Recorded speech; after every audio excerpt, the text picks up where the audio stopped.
Rachel is on a date with her friend. Her friend tries to convince her that there's really nice guys there that won't cheat like her ex John. Rachel talks to her friend about a guy named Craig instead, which she met online, and is inviting her to go grab some coffee sometime. Then we get this scene where the father of a woman named Dominique has disappeared, so he's talking to a private investigator about this. The father explains that the police said they're done looking because of her bohemian ways. They think that she's just run off somewhere. The investigator accepts and asks the father to give him the name and number of the detective who's looking after his daughter's case. While Rachel is working, she receives a text from Craig to remind her about their upcoming coffee date. But Rachel wants to cancel the date since she's got so much work to do. Even though her friend encourages to go and reminds her of how many dates she's canceled so far. Craig is at work as well when he receives the message. He was actually in the middle of an important meeting with a client who wants to buy a hotel in Aruba. The woman who's talking through the phone is actually Craig's and Ryan's mom, another guy at the office. She isn't too sure about this business and reminds him that after their dad passed away, she became in charge of the business. Craig's mother then switches the conversation to something more personal and asks Craig if he's still dating a Greek girl named Elena whose father is one of the biggest shipping magnates in the Mediterranean. Craig says that they're not dating anymore because he actually met someone else who's named Rachel. Ryan asks him why he just doesn't marry someone she approves of. But Craig doesn't want to marry someone his mother picks just to get control of the company. He truly wants to marry someone he's in love with. Craig decides to call Rachel to see if she's up for the date. Rachel explains her complicated situation with work and proposes to have their date rescheduled for Monday. Craig says to call him over the weekend to figure it out. After the call, Rachel goes to solve an inconvenience they have with the food for a wedding. The one in charge of the menu is actually Rachel's ex John. After work, Craig meets with a guy who he paid to find all the information he could about Rachel. The guy tells Craig that Rachel doesn't own any property, gives him her current address and tells him about Rachel's ex-boyfriend who also works at the same hotel as the head of food and beverages. Then Craig notices that the guy has a bunch of girls' videos on his computer. The guy explains that he has complete control of their computers, which allows him to see whatever they're doing, even access their emails and files. Craig is amused by this and asks him to get him more information about John. Rachel is making sure that everything at the wedding is running smoothly, but a message she gets from Craig makes her go up to him at the bar. Craig pops a bottle of champagne, but John notices them enjoying themselves. So he decides to call her to tell her that the father of the bride asked where she was. Rachel has no other option than to go back to the wedding. Craig seems to be okay with this and proposes to take her tomorrow night for a real date. When Rachel sees John, he simply tells her that he took care of the bride's father, and since there's really nothing else, he asks if she wants to have a drink with him. Rachel asks him what he always tries to convince her to come back during the wedding's happy hours. Rachel is already very much interested in Craig and she shares all about this with her friend. Meanwhile, when Ryan arrives at his brother's house, there's a man waiting for him who introduces himself as Jerry. He's the private investigator for Dominique's case. Jerry asks Ryan some questions and immediately after, Ryan calls Craig to let him know about this, because the private investigator will be talking to him later. When Ryan gets home, his wife tells him that she needs him to sign some forms for the British Super Sport race. John is starting to investigate who Rachel might be seeing. So he goes to the bar and asks for the number of the only person who bought a champagne bottle that night, Craig Miller. After a quick Google search, John found out about Craig's job.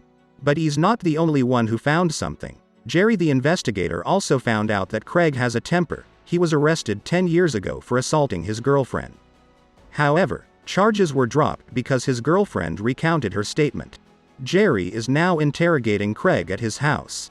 Craig simply says that he doesn't know where Dominique is since they parted ways amicably. So Jerry decides to bring up Melissa, the girlfriend he had who called the police 10 years ago. Craig doesn't feel like answering anything else and instead tells Jerry to please leave his house. Then we get a flashback from Dominique, who's mad because Craig broke up with her and she believes it's because Craig's mother doesn't like her. Dominique says that it won't be so easy to throw her away because she's pregnant, and after she insults him, Craig can't hold his anger so he strangles her. John invites Rachel for dinner, which she accepts because she believes that they still have some things to resolve. However, she doesn't think it's necessary to let Craig know. And when Craig calls her to invite her for a barbecue at his house, she lies about having a dinner schedule with some clients. Craig decides to follow her to see if she's telling the truth, and he clearly sees that she's having dinner with John. And Rachel is now having second thoughts because even though John cheated on her, she feels like he still loves her and regrets it so bad. Craig calls the hacker guy and asks him to big Rachel's computer so that he can have full access over it. And Jerry keeps doing his job. He meets up with Melissa, who tells him that after she was punched by Craig she called the cops, but dropped the charges because he offered her $50,000. Rachel opens the link, so now Craig is able to monitor her. Craig gets particularly mad when he reads an email John sent Rachel, which essentially keeps asking her if she has made up her mind about being with him again. Later Craig goes to Ryan to tell him that John is actually who's behind them. Craig says that John was the one hiring the investigator because Dominique was his friend. And they both know what they have to do now. Craig introduces Rachel to his family. Craig's mom seems particularly interested in knowing everything about Rachel, so they sit down to chat. While Ryan excuses himself to go to the bathroom, and when he returns back Ryan announces that he's sorry but has to go meet the alarm company at the shop. His wife wants to go with him, but he tells her to stay. Ryan arrives at John's house and shoots him. No one heard anything since he used a pistol silencer and grabbed some things to make it seem like a robbery. Meanwhile, Craig's mom tells him that she's actually delighted with Rachel. Then Ryan came back and sat down just in time to have dinner with the family. However, Ryan is now confused because he noticed a picture of John and Rachel together at John's house. The next day, since John didn't report to work, Rachel offered to go to his house to see what happens because she has a key to the place. Rachel reports the murder and Craig tries to reassure her by saying everything will be alright. Ryan confronts Craig by saying that he lied to him and in reality the man he killed was Rachel's ex. Craig tries to make it seem better, explaining that it was him or them and that their mother loves Rachel, so she's the one and wouldn't let anything get in between them. Later Craig and Rachel are having a date and Craig believes it's the perfect time to propose marriage to her. Of course, Rachel accepts to marry him. So the next thing in Rachel's list is to find a wedding dress. But Craig swings by unexpectedly to see the dresses. Rachel doesn't feel too good about this since she believes that it's a good idea for the groom to see the dress before the big day. However, Rachel gives in and tries on the dress that Craig wants for her, leaving no room for Rachel to choose. But the next thing Craig proposes is for Rachel to quit working, although he sugar-coated it as just wanting to take her with him on his multiple trips a year. Craig also offers for her to open up her own business right there at home. This made Rachel feel happy. However, when Rachel confronts Craig about Dominique, she confronts him, which results in Craig getting aggressive towards her and even handcuffing her so that she can't escape.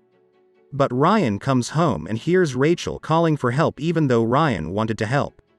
He listened to his brother and went away. Craig places the wedding dress on the bed and tells her that they're getting married at the city hall at 11:30 and then they'll go to their honeymoon.